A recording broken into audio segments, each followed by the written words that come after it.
বৃষ্টি এবং সরবরাহ ঘাটতির অজুহাতে বাড়তি সবজির দাম কিছুটা কমলেও এখনও তা সাধারণ মানুষের নাগালের বাইরেই। কাঁচামরিচের দাম এখনও আকাশচুম্বী, প্রতি কেজি বিক্রি হচ্ছে ৩৫০ টাকারও বেশি দামে। এদিকে বেড়েছে সব ধরনের চালের দাম, তবে অস্বাভাবিক হারে বেড়েছে পোলাওয়ের চালের দাম। এদিকে নতুন করে ক্রেতার পকেট কাটছে ব্রয়লার মুরগি ও ডিম।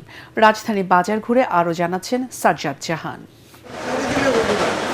সাপ্তাহিক ছুটির দিনেও রাজধানীর কাঁচা বাজারগুলোতে সকাল থেকেই ক্রেতাদের ভিড়। আয়ের সঙ্গে ব্যয়ের হিসাব না মিলায় প্রয়োজনীয় পণ্য কিনতে হিমশিম খেতে হচ্ছে মধ্যবিত্ত ও নিম্ন আয়ের মানুষদের। নিম্নবিত্ত মধ্যবিত্ত যারা আছি আমাদের ক্রয় ক্ষমতার বাইরে চলে গেছে।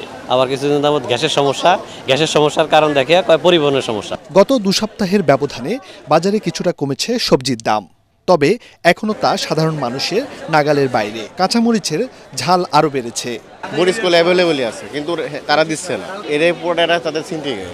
বাজারে আসছি ৩০০০ টাকা নিয়ে, এখন মনে হয় ৭০ টাকাও হাতে নাই। বর্ষার অজুহাতে আবারও বেড়েছে চালের দাম, তবে চিনি গুঁড়া চালের দাম বেড়েছে অস্বাভাবিক হারে।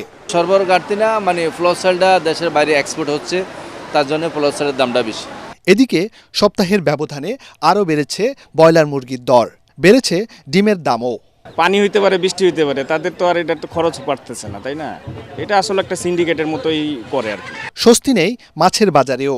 ছুটির দিনে সব ধরনের মাছেই ৫০ থেকে ৬০ টাকা বেশি দর হাঁকছেন ব্যাপারীরা।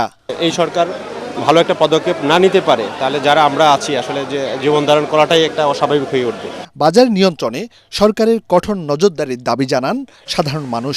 সরকারি দলে বিরোধী দল কারো কোনো ভূমিকা নাই, জনগণ আছে নাকি মরে গেছে কোন খেয়াল নাই, সাধারণ মানুষ না খেয়ে মরতে আছে। সাজ্জাদ জাহান, এটিএন বাংলা, ঢাকা।